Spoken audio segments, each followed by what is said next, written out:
Good morning students. मैं Arjun Kumar TS college हिस्सा से। बच्चों, इतिहास विषय के बी अपार्टमेंट के सिलेबस से आज जो हम टॉपिक लेकर के आए हैं उसका नाम है कि किस प्रकार से व्यापारिक गतिविधियों का प्रभाव मौर्योत्तर युगीन जो अर्थव्यवस्था थी, समाज था, धर्म था, उस पर क्या प्रभाव पड़ा, इसके बारे में बात करेंगे।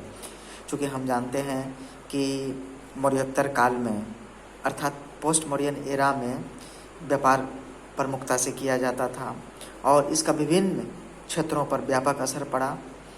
इसी असर का अध्ययन आज हम लोग करेंगे। सबसे पहले आर्थिक क्षेत्र पर इसका असर देखते हैं। हम जानते हैं कि मौर्योत्तर काल में व्यापार संतुलन भारत के पक्ष में था और भारत के पक्ष में संतुलन होने के कारण भारत में जो आर्थिक गतिविधियां थी उसे बल मिला और जो भारतीय पक्ष था वो काफ़ी मजबूत हुआ। विभिन्न नगरों का निर्माण होना प्रारंभ होगा, विभिन्न शिल्पी एवं शिल्पी श्रेणियों का निर्माण प्रारंभ होना शुरू हो गया। भारतीय अर्थव्यवस्था का मौद्रीकरण भी प्रारंभ हुआ और इस प्रकार हम देखते हैं कि अर्थव्यवस्था पर इसका व्यापक असर पड़ा। साथ ही हम इसमें जब आगे बढ़ते हैं तो आगे हम राजनीतिक क्षेत्र पर भी इसका प्रभाव का अध्ययन करते हैं। हम जानते हैं कि रोमन सम्राट अगस्टस सीजर के दरबार में जो पांड्या राज के राजा थे उन्होंने अपने दूत भेजे थे और साथ ही रोमन साम्राज्य के राजदूत भी भारत आए थे। इस प्रकार से पश्चिम के साम्राज्य और जो वैशेषिक साम्राज्य उसके साथ भारत का जो है विदेशी संबंध और काफ़ी मजबूत हुआ, वैदेशिक संबंध काफ़ी मजबूत हुआ और आदान प्रदान साथ ही व्यापारिक गतिविधियों को इससे बल मिला। चूँकि हम ये भी जानते हैं कि यह वैसा काल था जिसमें अनेक विदेशी जातियों ने भारत में प्रवेश किया और इन जातियों को भारत में निम्न वर्गीय क्षत्रिय का दर्जा दिया गया और इन्हें भारतीय समाज में आत्मसातीकरण की प्रक्रिया प्रारंभ हुई और धीरे धीरे ये भारतीय समाज में सम्मिलित होते चले गए।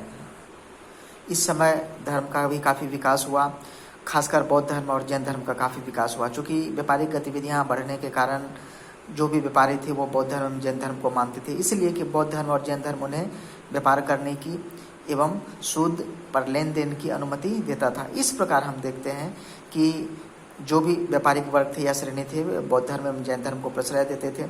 धीरे धीरे क्या हुआ कि मठों बिहारों में प्रचुर दान मिला, जिसके फलस्वरूप वहाँ पर नैतिक पतन होना प्रारंभ हो गया और विलासिता की चीज़ें मठों और बिहारों में भी मिलने लगी और इस प्रकार हम देखते हैं कि मठों बिहारों में धीरे धीरे नैतिक पतन होना प्रारंभ हो गया। सांस्कृतिक जीवन पर भी व्यापारिक गतिविधियों का काफ़ी प्रभाव पड़ा। बहुत सारी रोमन परंपराएं भारत में आत्मसात की गई और जो भारतीय परंपरा थी जैसे कि रामायण, महाभारत, गीता आदि का जो व्यापक प्रचार प्रसार जो पश्चिम एशिया या मध्य एशिया या बाकी जगहों पर भी इसका काफ़ी प्रचार प्रसार हुआ। साथ ही कुषाण शासकों के द्वारा रोमन साम्राज्य में मृत राजाओं की मंदिरों में पूजा की जाती थी, उसको अपनाया गया। भारतीय सभ्यता संस्कृति का विस्तार दक्षिण पूर्व एशिया में काफ़ी व्यापक रूप से हुआ और रामायण महाभारत गीता काफ़ी वहाँ पर प्रचलित हुए। विदेशी प्रभाव हम गांधार कला शैली पर भी देखते हैं और मुद्रा निर्माण में भी देखते हैं।